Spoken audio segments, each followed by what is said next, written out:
In this Development Finance Today roundtable, in association with Watson Farley and Williams, and supported by Aldermore and ZSL Capital, we will discuss what could cause overruns on a development project, this year specifically, and how all parties in a transaction chain can help mitigate this.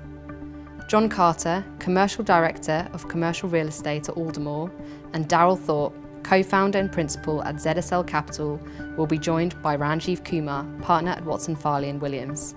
Also in attendance will be Rochelle Ye, Director at Next Route Finance Limited, Jay Budia, Director at JB Cost Associates, Demi Palioris, Director at Arco Developments, and Martin Cruz, Development Director at Cityblock.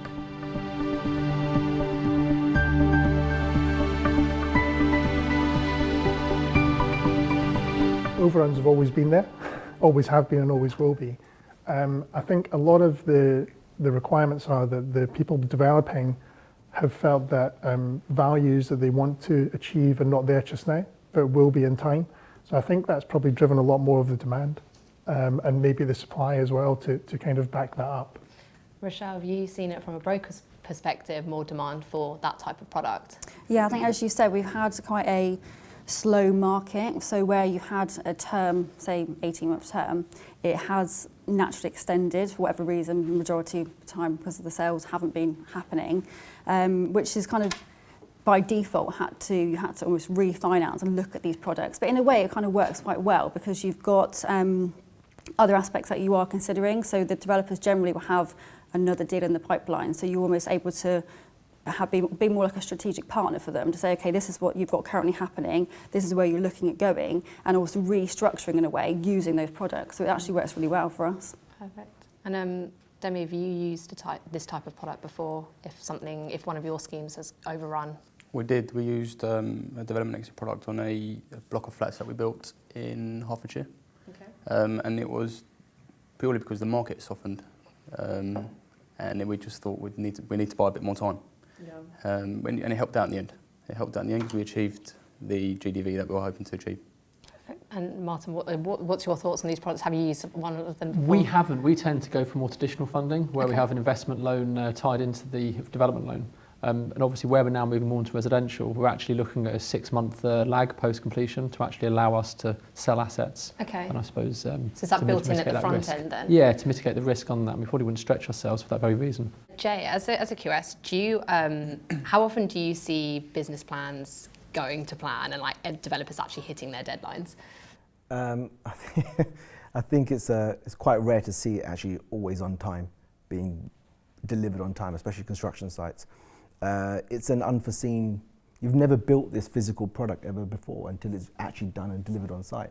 So you've got to spend a lot of time pre-planning up front before you even put that spade in the ground. And I think that's where a lot of our clients are just trying to rush to get onto site, either to start without doing their upfront due diligence or upfront planning or design.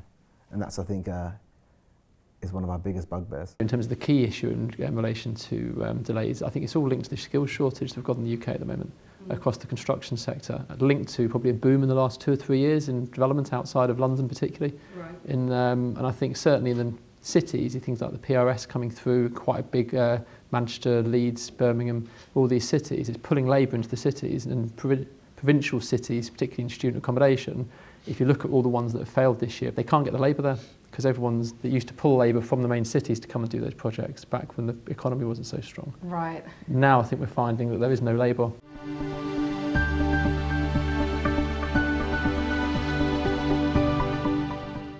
I think developers are inherently optimistic, individuals anyway, certainly those that were the smaller end of the spectrum.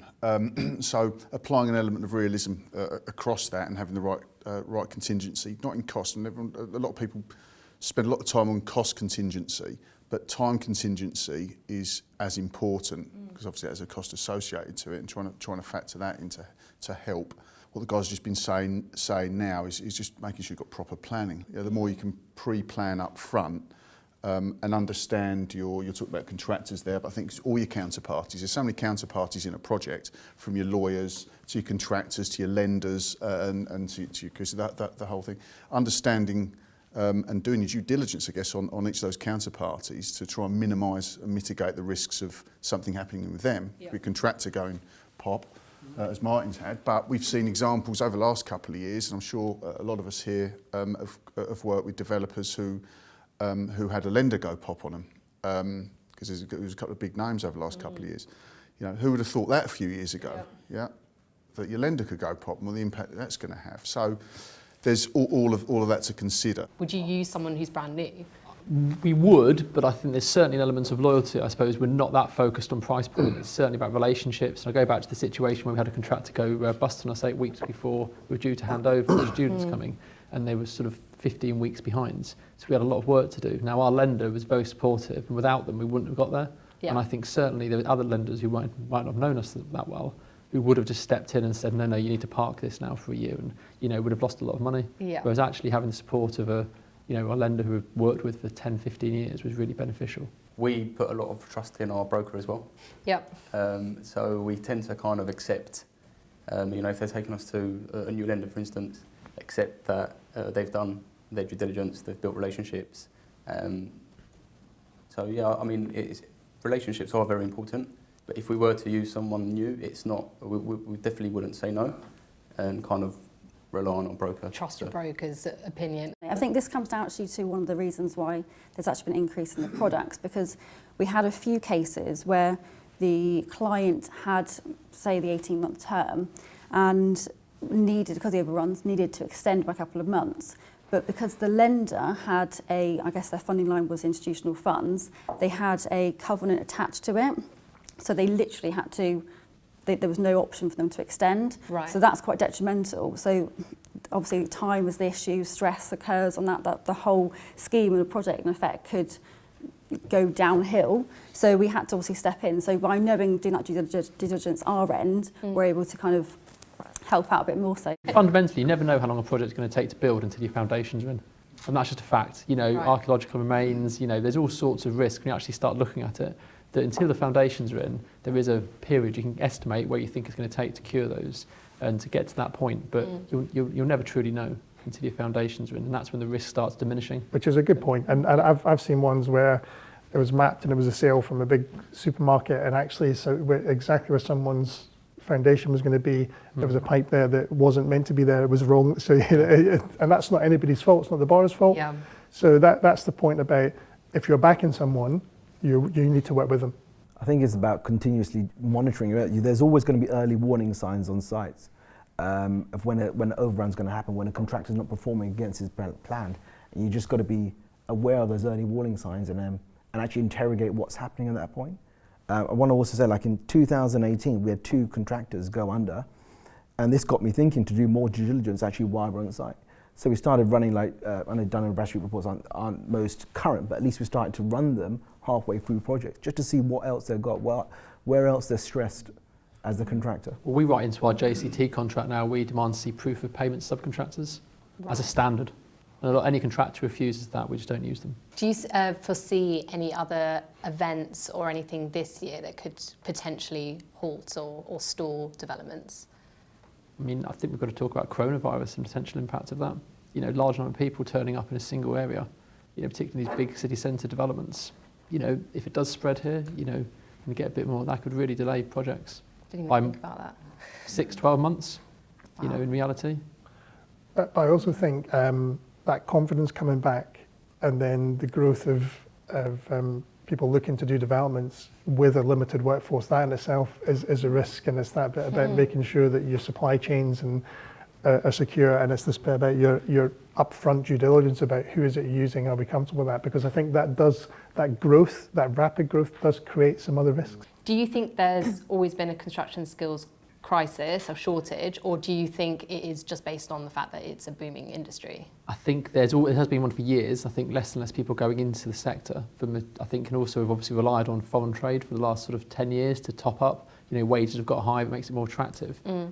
My understanding is now back in Poland places, the wages are getting a lot better. So it's not really Brexit that's causing the problem, it's the fact that people can earn as much money back home. Yeah. And there's not the desire to come here. So all that's going to do is inflate prices in the UK.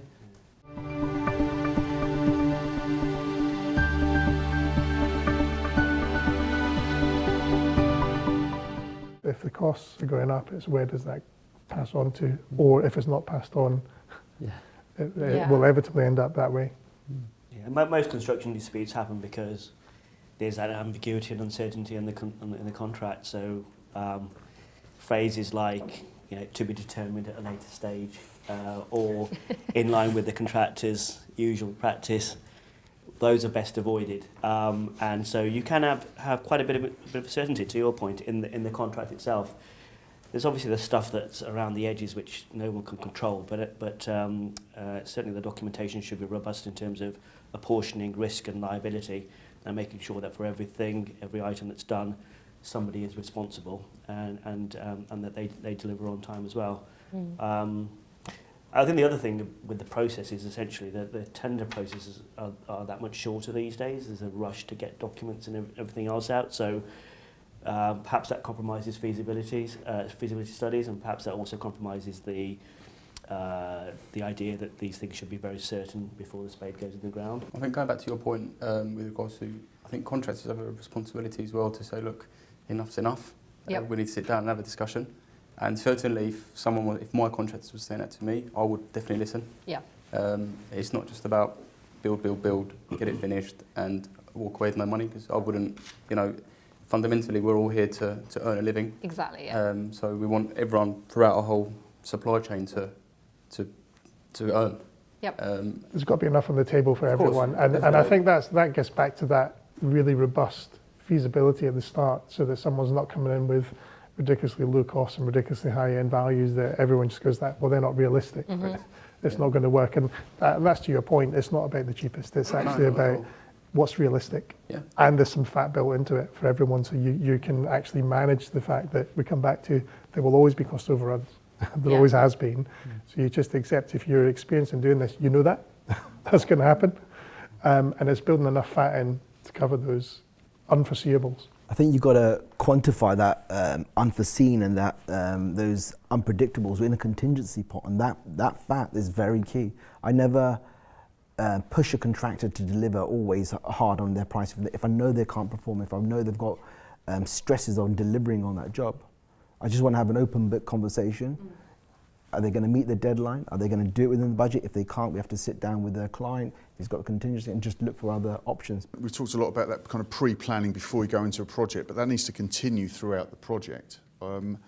There's a lot of, if you take a monitoring surveyor, for example, going out on a drawdown basis, they're generally looking retrospectively and reporting reactively. You need to take that to the next level and involve more of the stakeholders.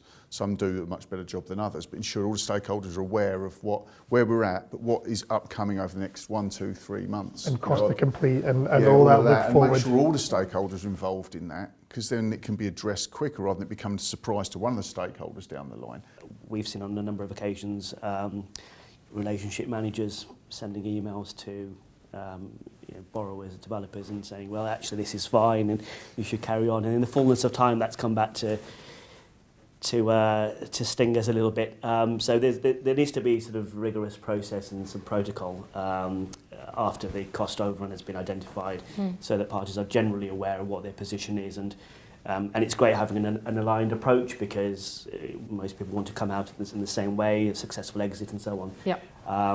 But I think it's important for everybody to understand where they are, what their protections are, and how they move forward. Thanks for watching our latest filmed roundtable. If you would like to star in or even sponsor one of our next roundtables, we have them in April, May, September and October this year. So please do give me a call or drop me an email. Details will be in the video.